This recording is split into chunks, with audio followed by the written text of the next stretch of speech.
Alright, so welcome back to another video. This one is solely focused on air combat, something I'm more comfortable in, and hopefully I'll be moving towards this type of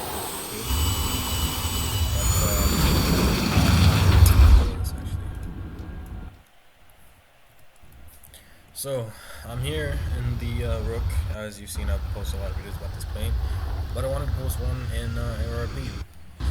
Now, a lot of people think that it's not the best in ARB, and I understand why.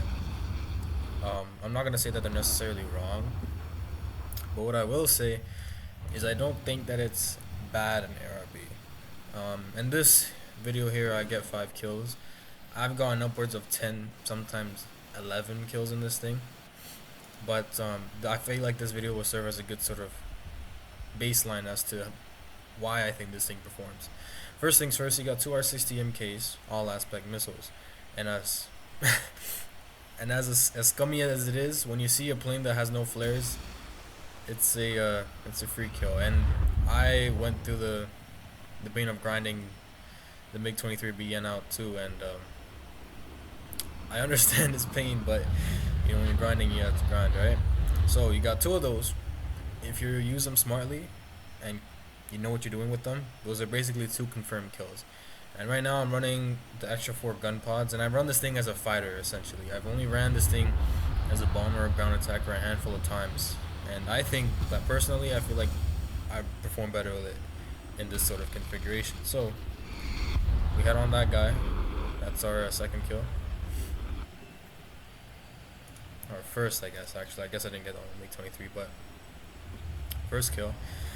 And the head-on, this thing is amazing because the 5 guns plus the amount of lead you shoot downrange, the burst per second.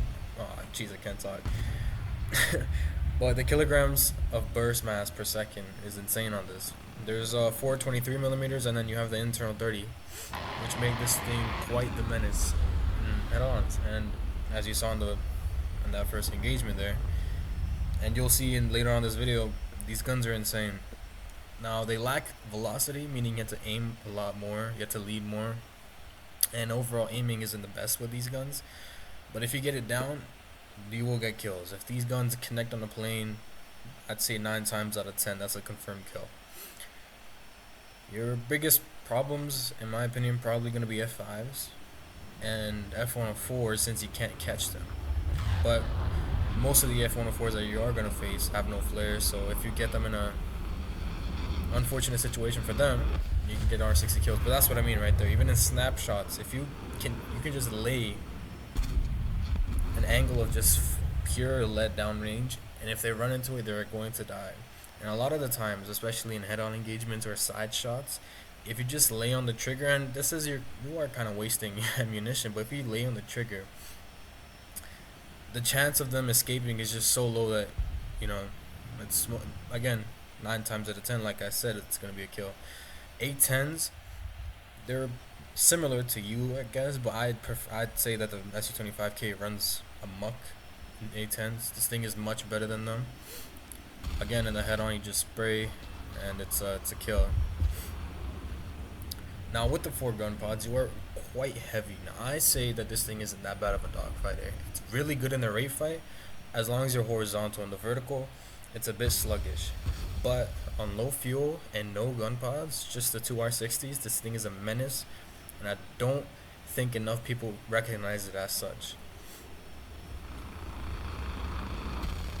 Now, there's a new thing in War Thunder with the severe damage model. It's the first time I'm recording actually with that update, so I'm not sure. Like in the actual match, everybody that was dead had full red names or whatever. So, but again, so we have an F104. If you don't have missiles, I'd say go for the head-on and just take a quick burst, lay down on that trigger, and turn away, because that 20mm would shred you.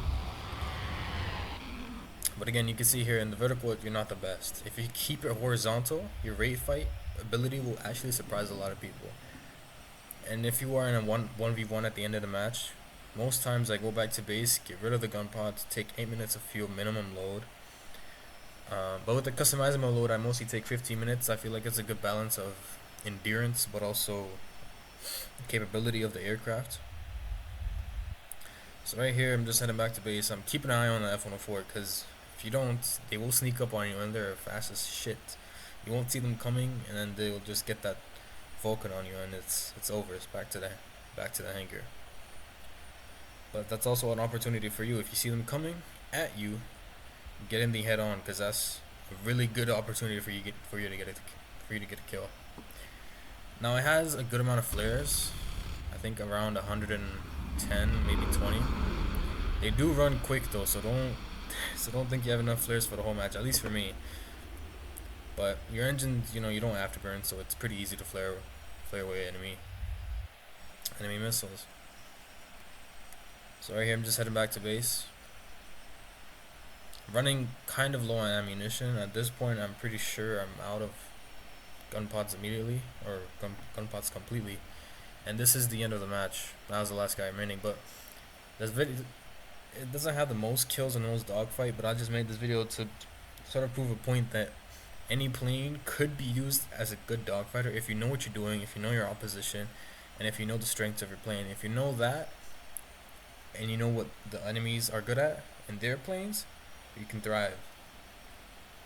So if you're gonna play this in sort of in a fighter configuration like I have it, you thrive in a rate fight against most. F5s might kick your shit in once in a while, but even against them, sometimes you might do better. Might get that first turn in. Horizontally, it's very sluggish, so be careful. But other than that, this thing's great. Head-ons is amazing, as you saw. But yeah. Alright, well, hope you enjoyed the video.